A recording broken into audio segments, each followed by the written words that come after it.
Matthieu, chapitre 9. Jésus monta dans une barque, traversa le lac et se rendit dans sa ville. Des personnes lui amenèrent un paralysé couché sur une civière.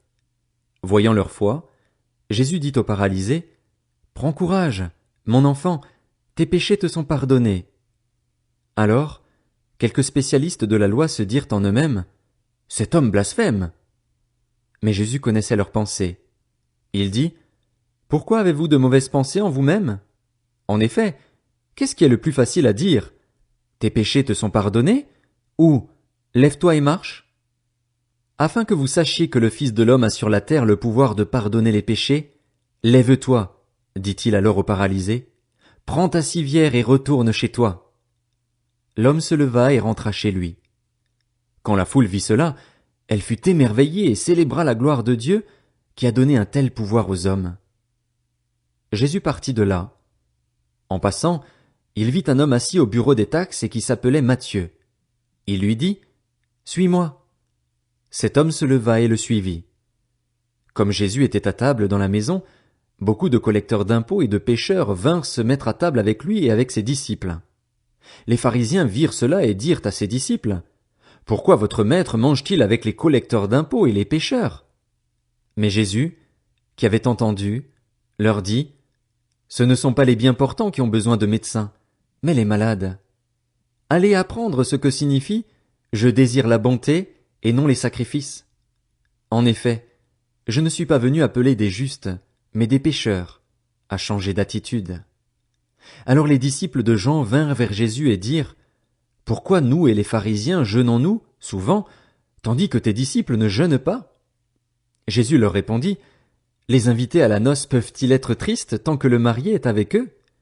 Les jours viendront où le marié leur sera enlevé, et alors ils jeûneront. Personne ne coud un morceau de tissu neuf sur un vieil habit, car la pièce ajoutée arrache une partie de l'habit et la déchirure devient pire. On ne met pas non plus du vin nouveau dans de vieilles outres, sinon les outres éclatent, le vin coule et les outres sont perdues. Mais on met le vin nouveau dans des outres neuves, et le vin et les outres se conservent. » Tandis qu'il leur adressait ces paroles, un chef arriva, se prosterna devant lui et dit, « Ma fille est morte il y a un instant, mais viens, pose ta main sur elle et elle vivra. » Jésus se leva et le suivit avec ses disciples. C'est alors qu'une femme qui souffrait d'hémorragie depuis 12 ans s'approcha par derrière et toucha le bord de son vêtement, car elle se disait, « Si je peux seulement toucher son vêtement, je serai guérie. » Jésus se retourna et dit en la voyant, « Prends courage, ma fille, ta foi t'a sauvée. » Et cette femme fut guérie dès ce moment. Lorsque Jésus fut arrivé à la maison du chef, il vit les joueurs de flûte et la foule bruyante. Il leur dit, « Retirez-vous, car la jeune fille n'est pas morte, mais elle dort. » Et il se moquait de lui. Quand la foule eut été renvoyée, il entra, prit la main de la jeune fille, et la jeune fille se leva. Cette nouvelle se propagea dans toute la région. Quand Jésus partit de là, il fut suivi par 2 aveugles qui criaient, « Aie pitié de nous, fils de David !»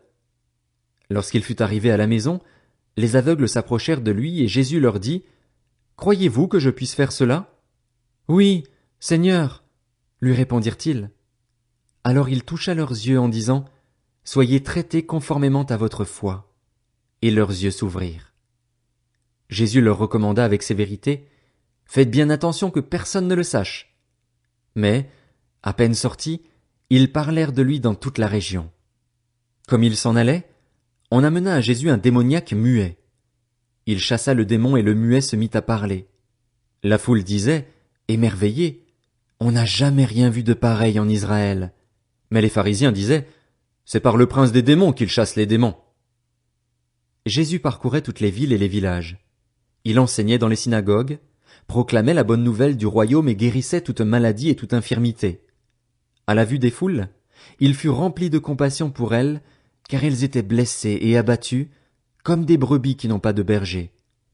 Alors il dit à ses disciples, « La moisson est grande, mais il y a peu d'ouvriers. Priez donc le maître de la moisson d'envoyer des ouvriers dans sa moisson. »